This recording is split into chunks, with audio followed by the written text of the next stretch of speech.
Hello, my name is Dr. Carlo Carandang, and I'm a psychiatrist. Today, I'm going to talk about the negative cycle of anxiety.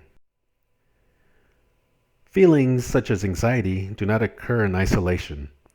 They usually occur in relation to how you think and also to the way you behave. So feelings, thoughts, and behaviors all interrelate to one another. Now we're going to talk about the CBT approach. CBT is also known as cognitive behavioral therapy. CBT methods seek to link events in the world, otherwise known as triggers, thoughts we create to account for those events, feelings that the thought generates, and behaviors that maintain the thoughts and feelings. There's a misconception that situations or events cause anxiety. However, it is not the situation that causes the anxiety. Rather, it is your thoughts about the situation which lead to the anxiety. So the individual acts like a scientist trying to make sense of the facts of the world.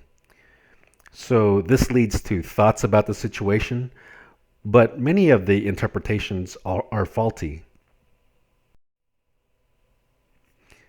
In the negative cycle of anxiety, the event triggers the thoughts, and your thoughts about the situation leads to anxious feelings.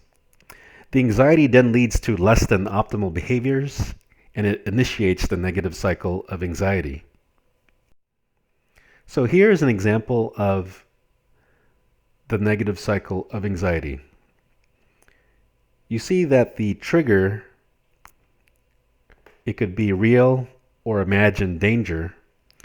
This triggers thoughts in which you may think, I feel bad, so it must be bad.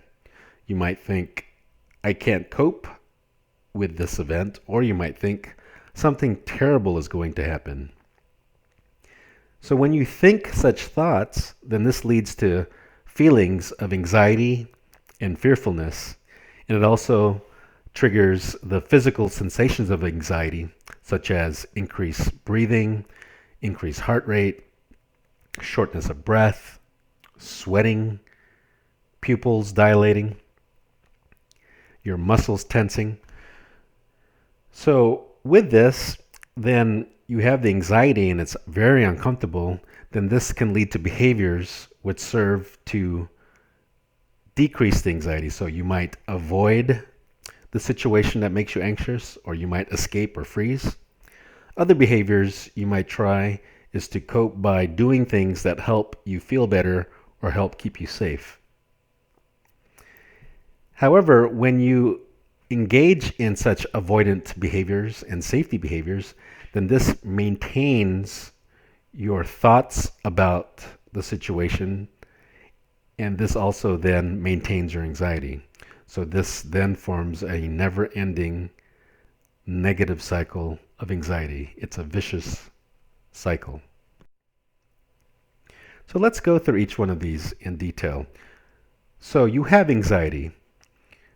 So your trigger may be that you see the feared situation or object, or you hear the feared object or situation, or you think about the feared object or situation. And then the event induces thoughts about the event. So you might think, quote, I feel bad, so it must be bad. Or, quote, something bad is going to happen. Or, quote, I will not be able to cope. These thoughts then lead to anxiety. So you feel anxious, you feel fearful, and then you have the physical effects of the adrenaline response, which is also known as the fight or flight response. The anxiety then makes you avoid, so you start avoiding the feared object or situation, or you might flee, escape the feared object or situation.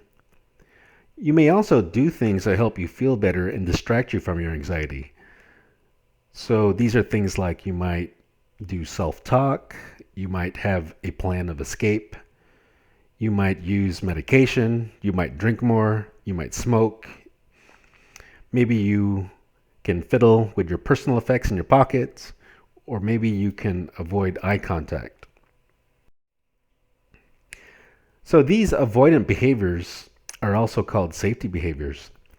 Although the avoidant behaviors decrease your anxiety over the short term, the behaviors actually maintain your overall anxiety from the feared stimulus. So what happens is the avoidance then maintains the belief in the danger and direness of events. So what happens is you have this vicious negative cycle of anxiety. The feared stimulus induces thoughts, which induces anxiety, which then compels you to avoid. So instead of just exposing yourself to the trigger and finding out nothing bad will occur, you avoid the trigger, and this maintains your belief in the danger. So with the avoidance, you never get to find out that the anxiety will go away naturally if you just stay with your trigger and not avoid. So the solution for this negative cycle of anxiety is cognitive behavioral therapy. CBT helps to break the negative cycle of anxiety by changing how you think and what you do. It's difficult to change the way you feel, so the focus is on changing the way you think and the way you do things. For more information and help on dealing with stress and anxiety, please visit AnxietyBoss.com. Thank you for listening. I'm Dr. Carlo Carandang.